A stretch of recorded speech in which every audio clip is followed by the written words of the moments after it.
이제 우리 다 같이 주악에 맞춰 묵도하심으로 주일 낮 2부 예배를 시작하겠습니다.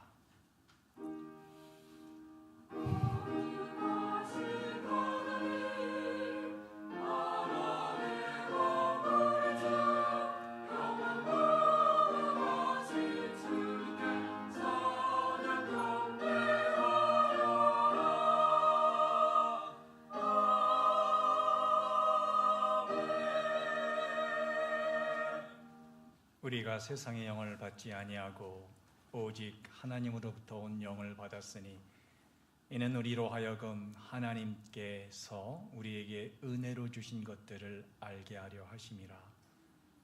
하나님은 영이시니 예배하는 자가 영과 진리로 예배할지니라.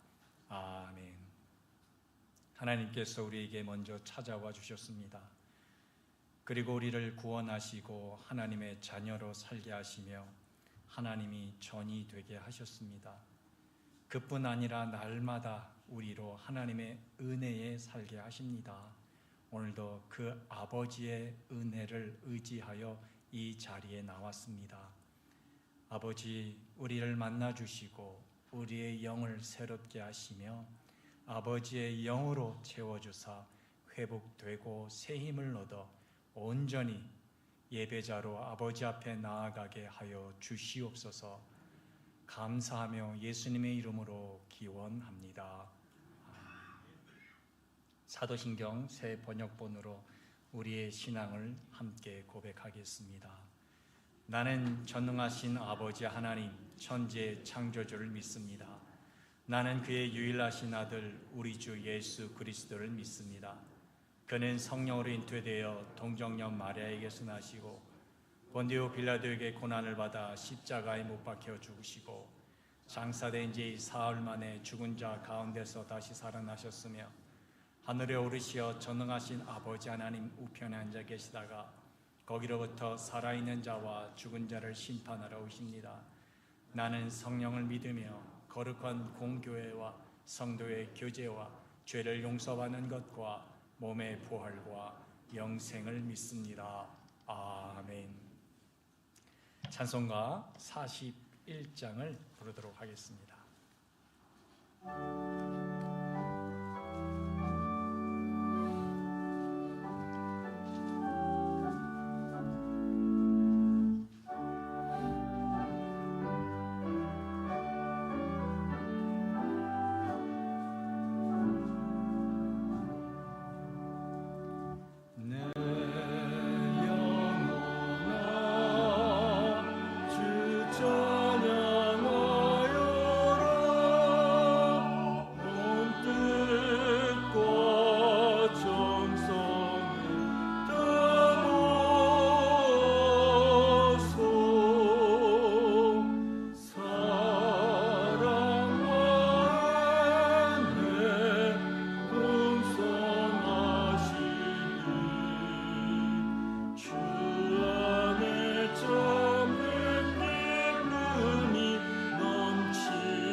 오늘의 성시교독은 16번입니다.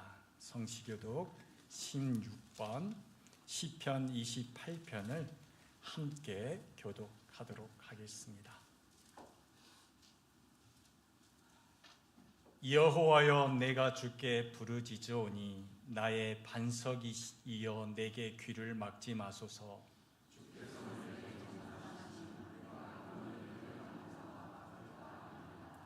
내가 주의 지성소를 향하여 나의 손을 들고 주께 부르짖을 때에 악인과 악을 행하는 자들과 함께 나를 끌어내지 마옵소서.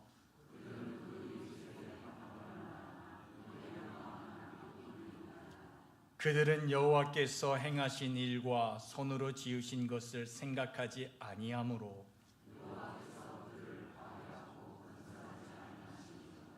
여호와를 찬송하며 여호와는 나의 힘과 나의 방패이시니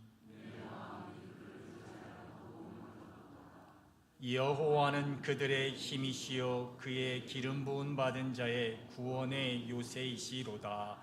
아멘. 이제 2부 예배를 위하여 이민우 장로님께서 기도하겠습니다.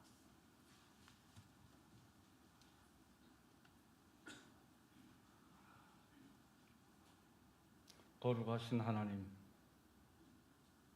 우리가 이 세대에 휩쓸리지 않고 주의 날을 기억하고 주의 전에 모여 예배와 찬양 드릴 수 있도록 우리의 심령을 지켜주시고 인도하시고 주의 전에 모일 수 있도록 하여 주심을 감사드리오며, 우리가 드리는 예배와 찬양을 기뻐 받으시고 영광 받으시기를 원합니다. 이 세대를 본받지 말라 경계하신 주의 말씀과 같이 하나님께서는 인간의 악함을 아시고 성경을 통하여 여러 가지 말로 우리가 당연히 지켜야 할 본분과 하지 말아야 될 것을, 또 하나님 자신에 대해서 모든 것을 밝히 말씀하셨습니다.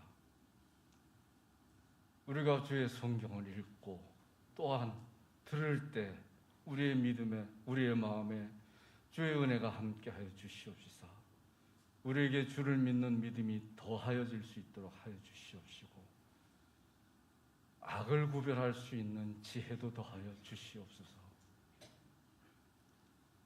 우리가 하나님을 믿음으로써 우리를 세상에서 구별하셨고 우리가 믿음으로 주의 백성으로 인정함을 받고 주의 사람이 된 줄로 압니다. 사람의 본분에 대해서 세세하게 알려주신 분은 하나님 한 분뿐인 줄 믿사오니, 또한 성경에서 말씀하신 것과 같이 천지와 만물을 창조하시고 우리를 하나님의 형상을 따라 거룩한 존재로 지으셨다 선언하신 것과 같이 우리가 하나님의 형상을 따라 지음받은 거룩한 존재인 줄로 믿는 믿음으로 세상을 이길 수 있도록 하여 주시옵소서. 이 세대는 노아의 홍수 심판의 세대나 소돔과 고모라가 불과 유황에 멸망받던 세대와 전혀 다를 것이 없는 악한 세대인 줄로 압니다. 악을 행하고도 그것이 악인 줄 모르고 또한 부끄러워할 줄도 모르는 이 수치스러운 세대에서 우리가 살아가고 있습니다. 하나님, 세상 속에 우리를 던지셨으니 주여 세상을 이길 수 있는 힘과 능력도 우리에게 더하여 주시옵소서. 우리가 오직 믿음으로 이 세대를 본받지 않고 이 세대를 이겨내는 믿음의 사람이 다 될 수 있도록 주님 힘 주시고 능력 주시고 인도하여 주시옵소서. 사람의 악함이 사람의 욕심에서부터 비롯된 것을 아신 하나님, 계명에서도 말씀하셨듯이 사람의 욕심을 마지막 계명으로 경계하셨습니다. 내 이웃의 것을 탐내지 말라 까지 말씀하신 하나님, 우리가 우리 욕심을 절제할 수 있는 능력과 지혜도 더하여 주시옵소서. 세상은 돈이 모든 것의 최우선인 것처럼 되는 세상이 되어서 도덕도 없고 윤리도 없고 양심도 없는 세대가 되어가고 있습니다. 하나님, 돈만 있으면 무엇이든지 다 된다는 세대에서 우리가 살아가고 있습니다. 이러한 때 하나님, 우리는 하나님께서 지으신 거룩한 존재라는 것을 잊어버리지 않도록 우리의 심령을 지켜주시옵소서. 또한 주의 성령이 우리와 함께하지 아니하시면 우리가 이 세상을 이겨낼 수가 없다는 것도 알게 하여 주시옵소서.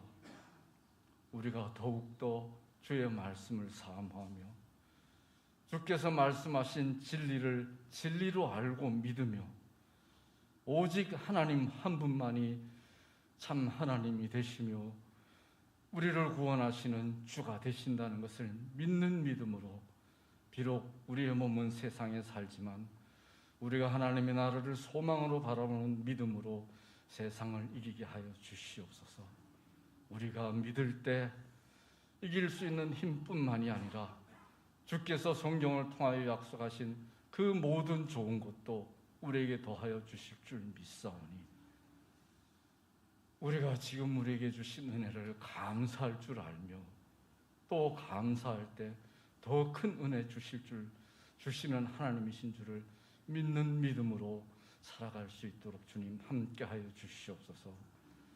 말씀 전하시는 목사님께도 함께하여 주시옵시사 주시는 말씀이 우리의 심령과 골수를 쪼개어 주의 말씀을 깨닫고 주께 더 가까이 나가는 은혜의 말씀이 되도록 능력 주시옵소서.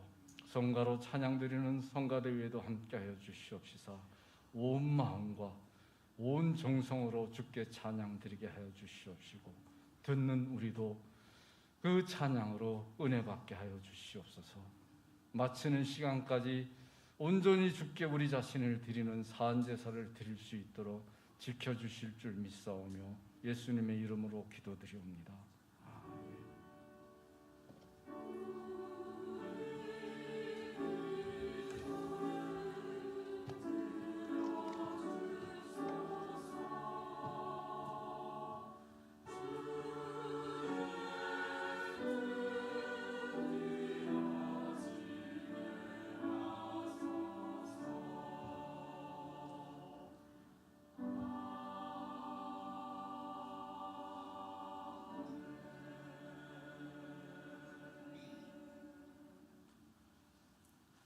오늘 우리에게 주시는 하나님의 말씀을 찾습니다. 창세기 37장 18절에서 28절까지의 말씀입니다. 제가 갖고 있는 성경책으로는요, 구약 58페이지입니다. 창세기 37장 18절에서 28절까지의 말씀을 교독하도록 하겠습니다. 제가 먼저 18절 봉독합니다. 요셉이 그들에게 가까이 오기 전에 그들이 요셉을 멀리서 보고 죽이기를 꾀하여 자 그를 죽여 한 구덩이에 던지고 우리가 말하기를 악한 짐승이 그를 잡아먹었다 하자 그의 끔이 어떻게 되는지를 우리가 볼 것이니라 하는지라.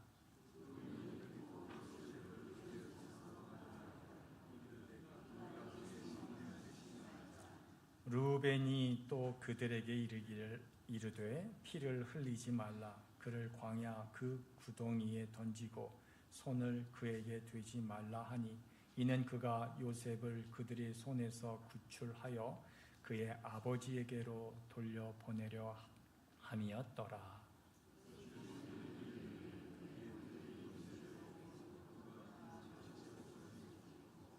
그를 잡아 구덩이에 던지니 그 구덩이는 빈 것이라. 그 속에 물이 없었더라.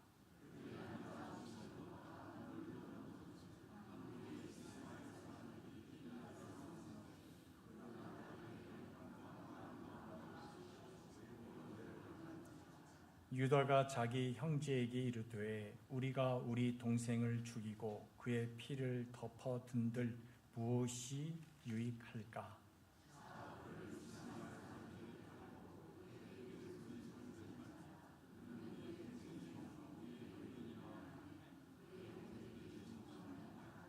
(28절) 함께 봉독합니다. 그때에 미디안 사람 상인들이 지나가고 있는지라 형들이 요셉을 구덩이에서 끌어올리고 은 20에 그를 이스마엘 사람들에게 팔매 그 상인들이 요셉을 데리고 애굽으로 갔더라. 아멘. 이제 임마누엘 성가대 찬양이 있겠습니다.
설교하기 전에요.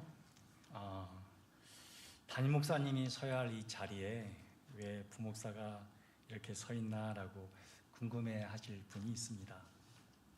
그 궁금증을 해결하지 않으면 설교를 집중하지 못할 것 같아서 말씀드립니다. 목사님께서 코로나 확진 받으셨습니다. 그래서 6월부터는 확진되면 이제 5일 동안 격리해야 되는데요.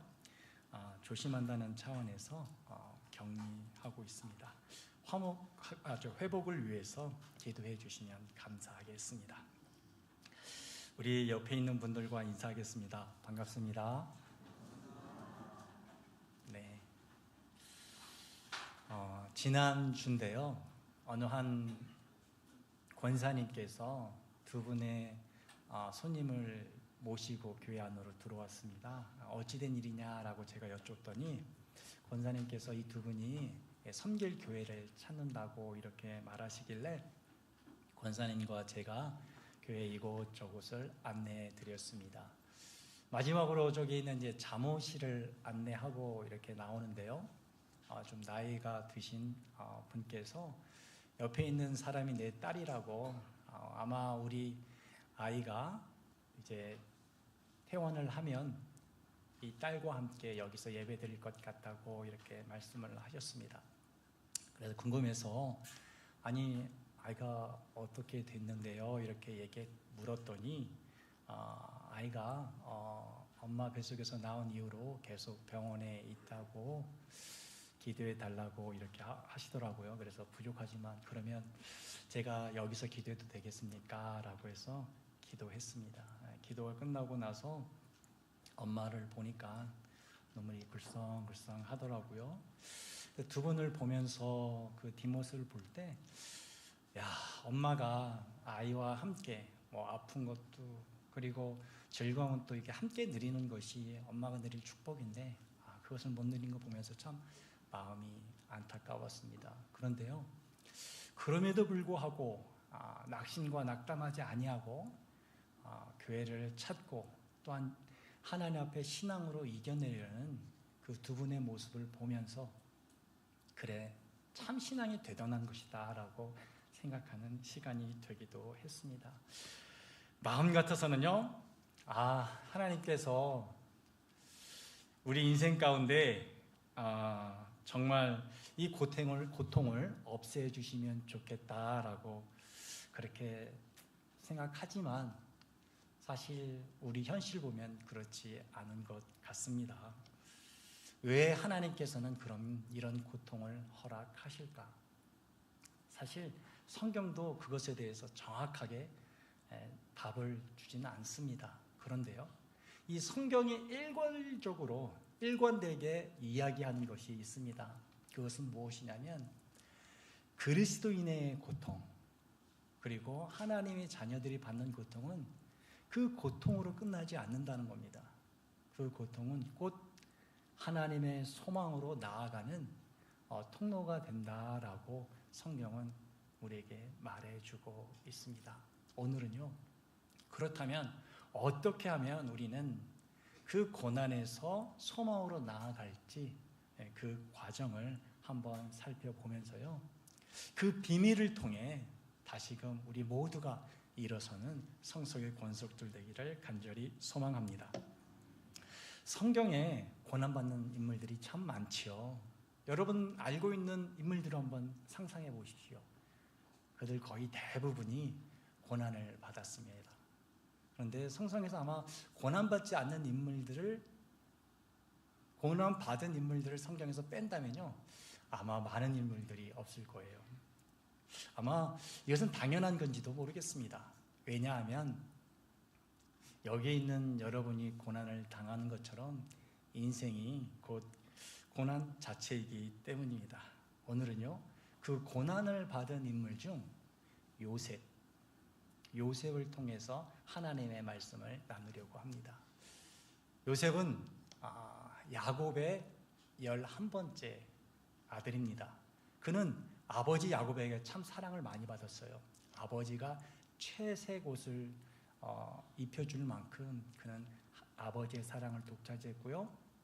그리고 그는 꿈꾸는 소년이었습니다.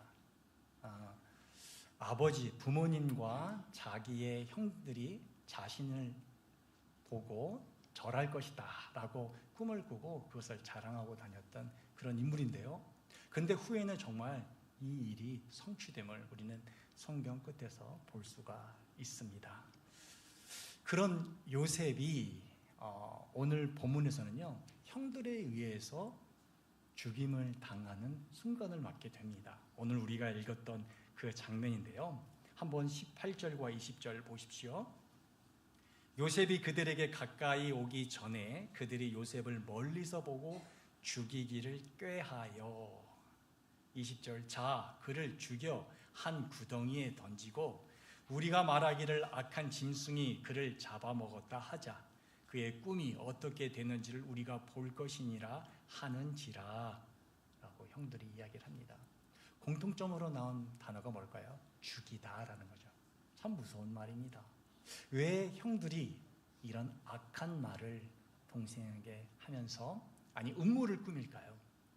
그것은 좀 전에 말씀드렸지만 그가 아버지의 사랑을 독차지했기 때문입니다. 뿐만입니까?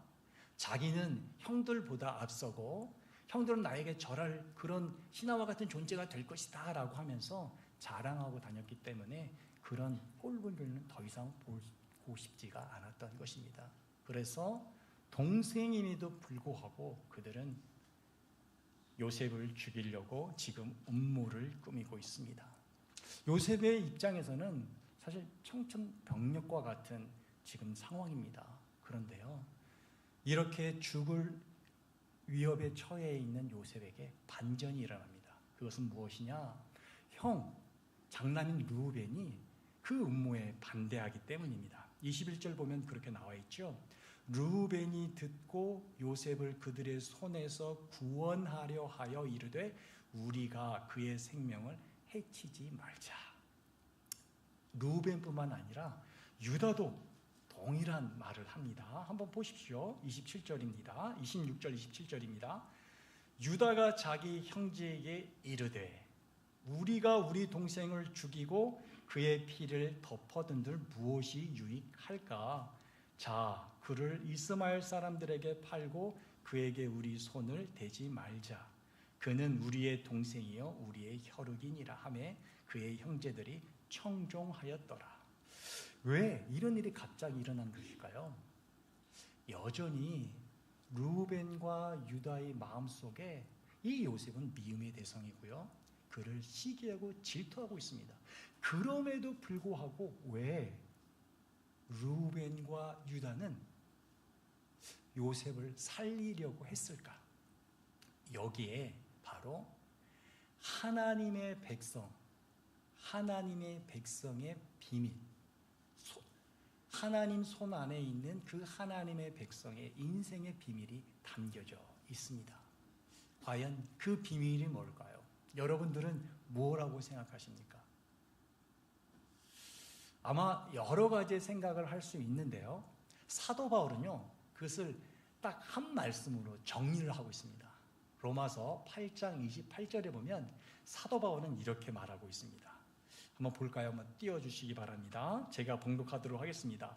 우리가 알거니와 하나님을 사랑하는 자, 곧 그의 뜻대로 부르심을 입은 자들에게는 모든 것이 합력하여 선을 이루느니라. 여러분, 이 말씀 우리가 주의에 두 가지가 있어요. 첫 번째 뭐냐?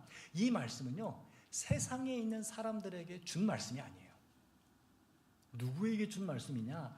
하나님을 사랑하는 자, 곧 그의 뜻대로 부르심을 입은 자들에게 하나님이 주신 말씀입니다.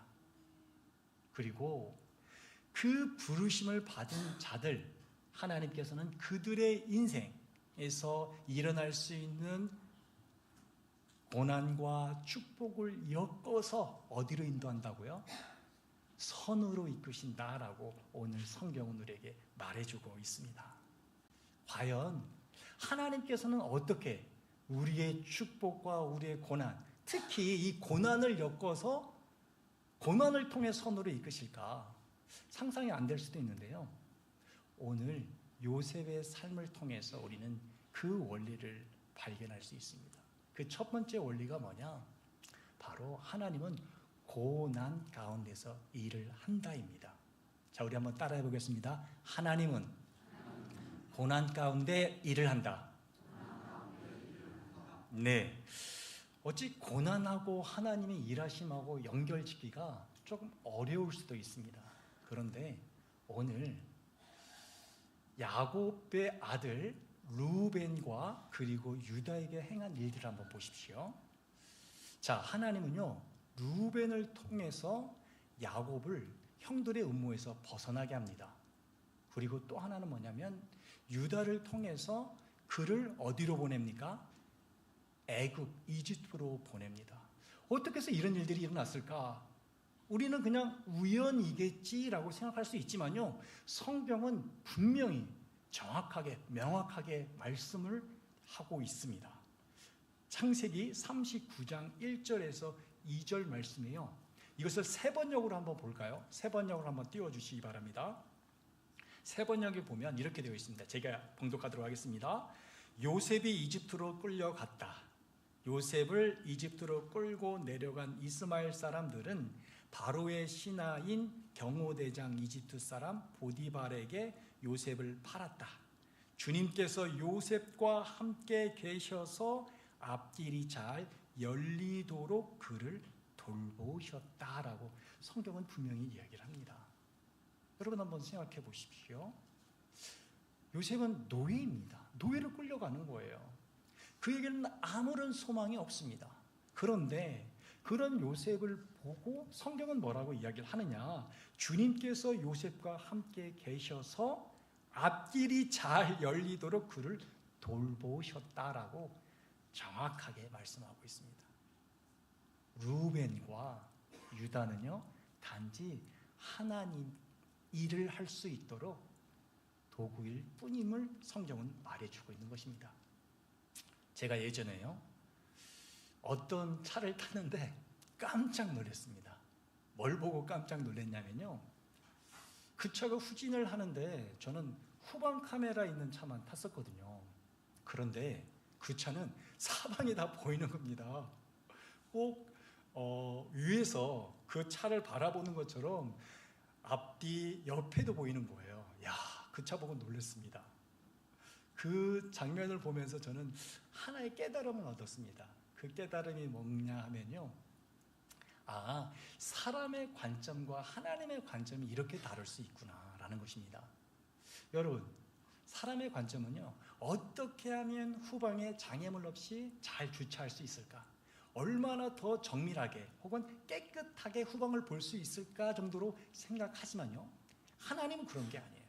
하나님은 그런 후방의 깨끗함도 주시지만 오른쪽, 왼쪽, 앞에까지 보시면서 우리 하나님의 자녀에게 가장 최적화된 그런 환경을 조성해 준다는 게 바로 하나님의 관점입니다. 여러분, 한번 요셉을 생각해 보십시오. 그리고 어떤 마음이 드십니까? 아마 우리는 그 끌려가는 요셉을 보면서 불쌍히 여길 것입니다. 얼마나 불쌍합니까? 그런데 형들에 대해서는 어떤 감정이 드십니까? 아니, 동생을 어떻게 저렇게 할 수 있느냐? 저렇게 어떻게 동생에게 행동할 수 있느냐라고 하면서 분노를 금하지 못할 것입니다. 이거는요, 우리의 하나님이 주신 그런 마음이 있지만, 그런 감정이지만 바로 사람의 관점이라는 것입니다. 그런데 하나님의 관점은 과연 무엇일까요? 하나님의 관점, 육신을 입은 저희들로서 하나님의 관점을 안다는 것은 그건 쉽지 않죠. 그러나 하나님의 관점을 우리에게 알려줄 수 있는 성경은 우리에게 그 요셉의 모습을 보고 어떻게 이야기를 하느냐? 시편 105편 17절과 19절은 이런 말씀을 합니다. 제가 봉독해 드리도록 하겠습니다. 자, 한번 들어보십시오. 그가 한 사람을 앞서 보내셨으며 요셉이 종으로 팔렸도다. 18절, 그의 발은 착고를 차고 그의 몸은 쇠사슬에 매였으니 곧 여호와의 말씀이 응할 때까지라. 그의 말씀이 그를 단련하였도다. 시편 기자가 말하는 하나님의 관점은 무엇입니까? 하나님께서 요셉을 단련시키기 위해서 그를 어디로 보냈다고요? 애굽으로 보냈다라고 말씀하고 있습니다. 즉 요셉은 지금 형들에 의해 고통을 받고 있습니다. 그러나 하나님께서는 그 고난을 미리 계획하시고 하나님의 길을 걸을 수 있도록 어떻게 하시고 있다고요? 일을 하고 있음을 성경은 정확하게 우리에게 말씀하고 있습니다. 우리의 삶의 자리를 한번 생각해 보십시오. 우리도 이 고난에서 벗어나진 못하지요. 요셉이 고난을 겪은 만큼 우리 누구에게나 경중은 다르겠지만 누구나 다 고난을 겪습니다. 그런데 오늘 성경이 주는 메시지는 무엇입니까? 우리가 받는 고난은 그냥 아무런 의미가 없는 그런 고난이 아니라, 혹은 어떤 죄에 대한 하나님의 징벌이 아니라 어떤 거라고요? 우리에게 긍휼을 베푸신 하늘 아버지, 우리를 위해 대속의 십자가를 지신 예수님, 그리고 날마다 우리에게 새 힘을 주시는 그 성령님께서 계획하시고 또한 일하시는 그런 것임을 성경은 우리에게 말해주고 있다는 것입니다. 사실 사람들은 이걸 모르죠. 사람들은 이걸 모릅니다. 세상 사람들은 이걸 알 수가 없습니다. 그래서 세상 사람들은 우리를 동정하거나 혹은 고난에 빠진 우리를 보면서 고개를 흔들면서 이렇게 말하죠. 너희 하나님이 도대체 어디 있느냐? 너가 그렇게 열심히 믿는 그 하나님이 어디 있느냐라고 질문을 합니다. 그런 질문을 받으면요, 뭔가를 대답해 줘야 하는데 대답할 게 없어요. 그렇죠? 문제는요, 우리 자신에게조차도 뭔가를 이야기를 해줘야 되는데 말할 게 없다는 겁니다. 그때 꼭 기억하십시오. 뭘 기억하라고요? 오늘 하나님의 말씀을 기억하십시오. 우리 다 같이 한 번 더 시편 105편 17절에서 19절 띄워주십시오. 그리고 우리 이 말씀을 한번 깊이 생각하시면서 봉독하도록 하겠습니다. 다 같이 봉독하겠습니다. 시작. 그가 한 사람을 앞서 보내셨으며 요셉이 종으로 팔렸도다. 그의 발은 착고를 차고 그의 몸은 쇠사슬에 매였으니 곧 여호와의 말씀이 응할 때까지라. 그의 말씀이 그를 단련하였도다. 아멘. 하나님은 분명 요셉이 겪는 고난을 알고 있었습니다. 그뿐입니까? 요셉을 단련시키기 위해 하나님은 그 고난을 허락하셨다라고 말씀에선 우리에게 알려줍니다.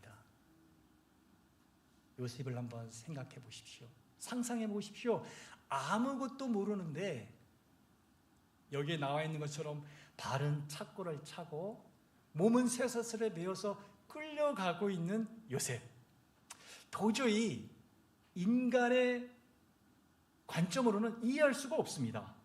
그러나 하나님은 요셉과 그리고 사랑하는 여러분을 위해 그 고난 안에서 무엇 하신다고요? 일하신다. 이것을 꼭 기억하시기 바랍니다. 이 하나님을 만나기 위해서는요, 우리에게 필요한 게 있어요. 그리고 이것은 또한 뭐냐면 우리를 선으로 이끄시는 그 하나님을 만나는 원리이기도 합니다. 그것이 뭐냐? 바로 우리가 고난을 인내해야 한다는 것입니다. 자, 우리 한번 따라해 볼까요? 고난을 인내하자. 네, 쉽지 않죠? 여러분들은 인내라고 하면 뭐라고 정의를 내리고 싶습니까? 아마 보편적으로는요, 어떤 상황에 흔들리지 않고 집중하며 잘 견뎌내는 게 인내가 아닐까라고 생각할 수 있습니다만, 저는요, 정의를 정반대로 내겠습니다. 어떻게 내리냐? 집중하지 못해서 흔들리는, 그리고 우리는 하나님을 의심하니까 하나님을 의심하는 상태, 그걸 인내라고 이야기하고 싶습니다.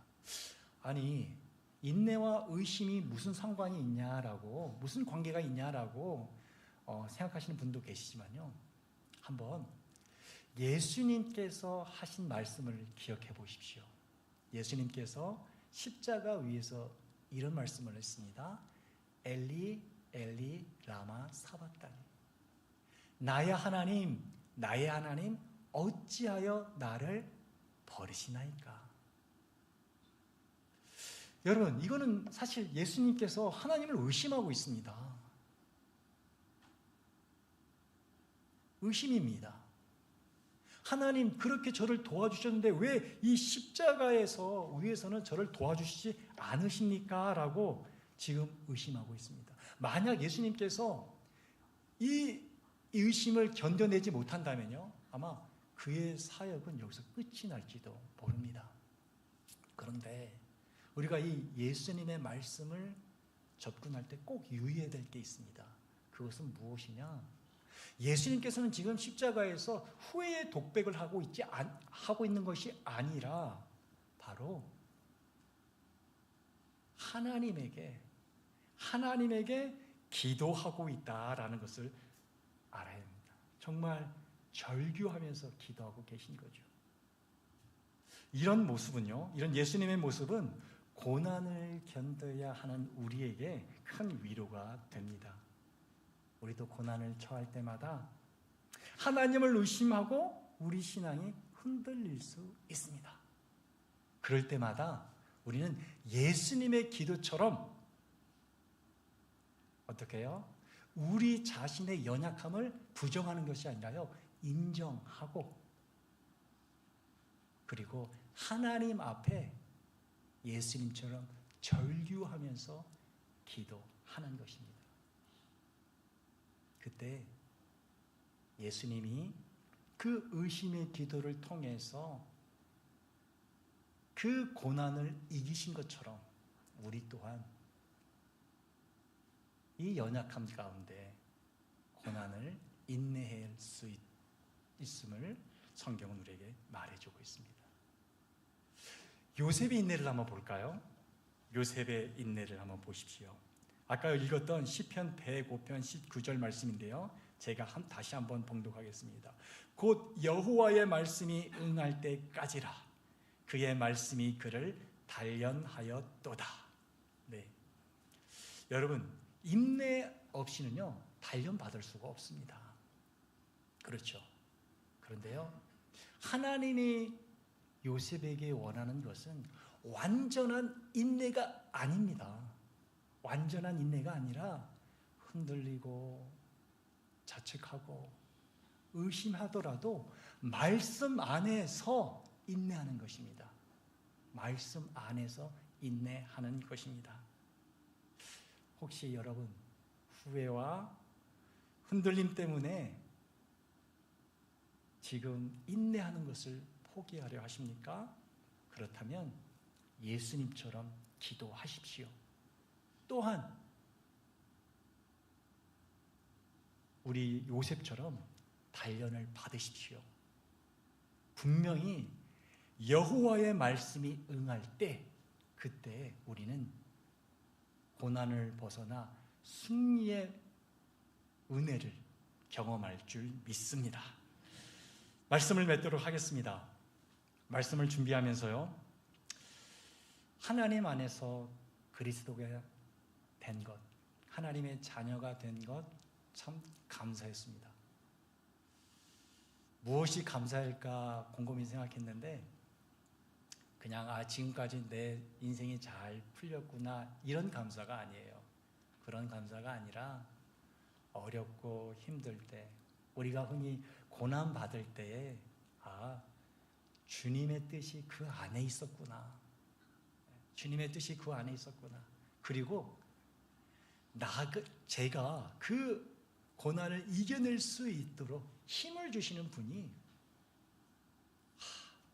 내 하늘 아버지구나라는 그 생각을 했습니다.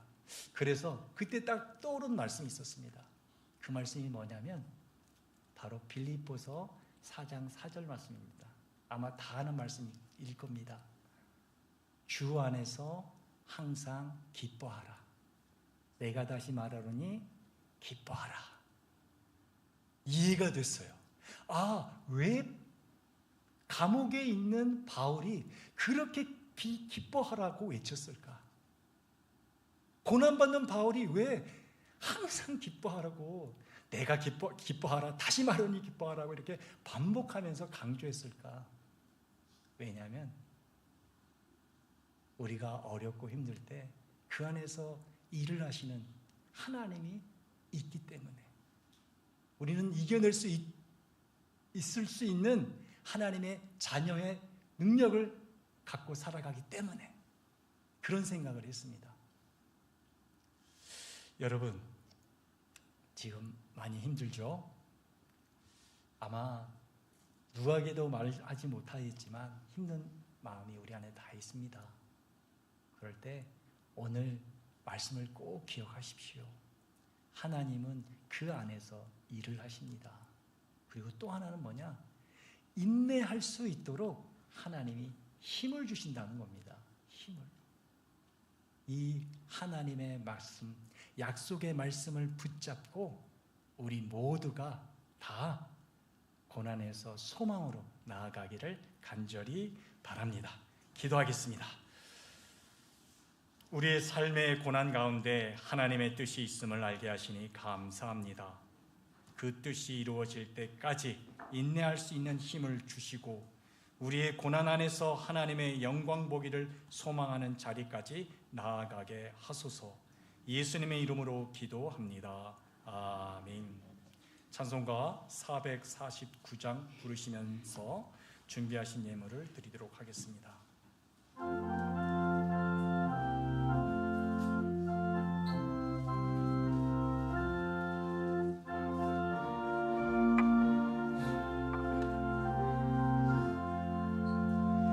예수 따라가며 복음 순종하면 우리 행할 길 원하겠네. 주를 의지하며 순종하는 자를 주가 늘 함께 하시리라.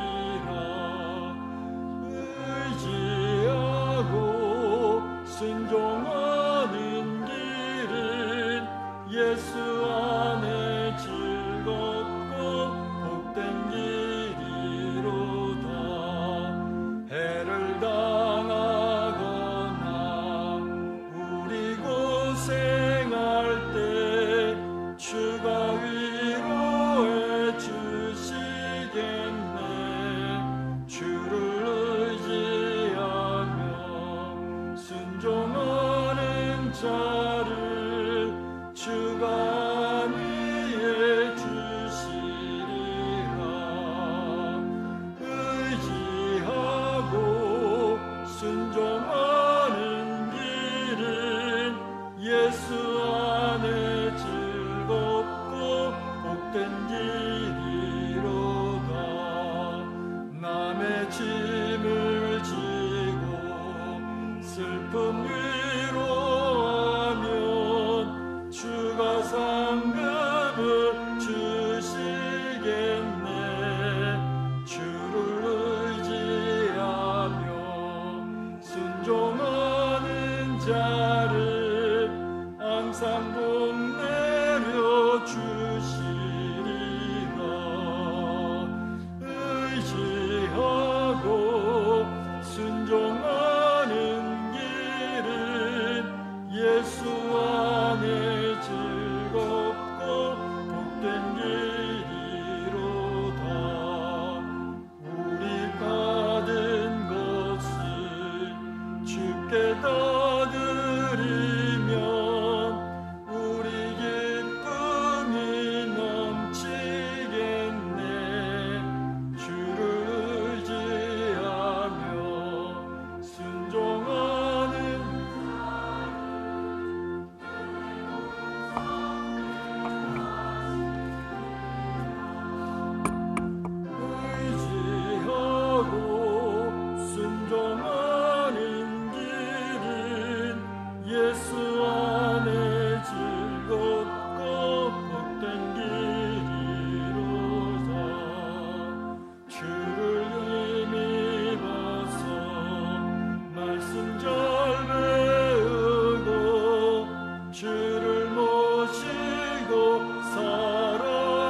기도하겠습니다.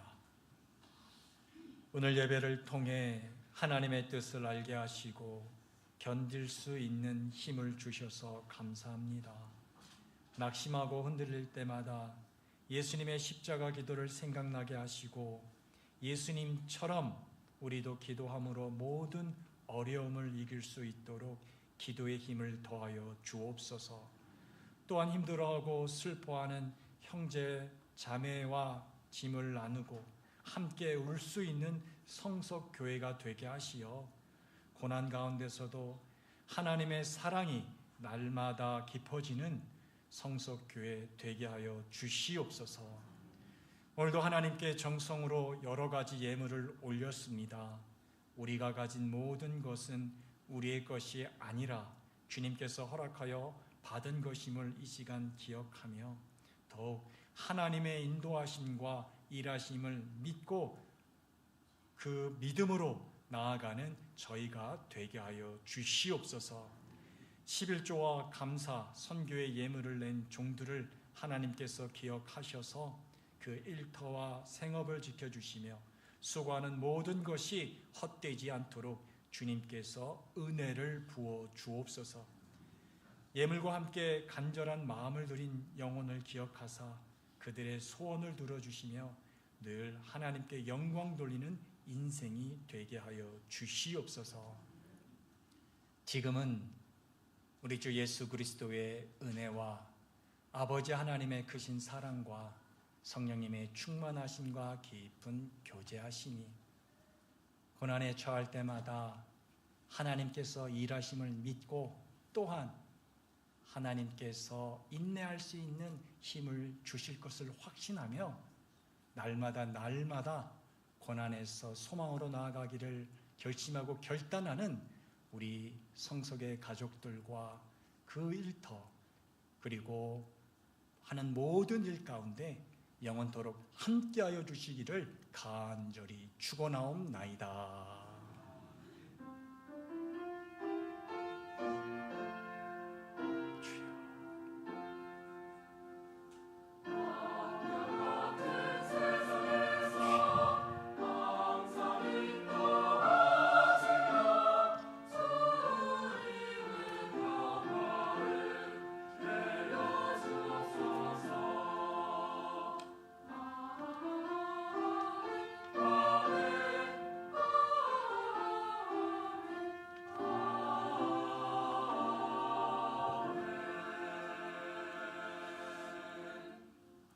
설교 전에도 말씀드렸지만 담임 목사님께서 코로나 확진이 되어 5일 동안 격리하게 되었습니다.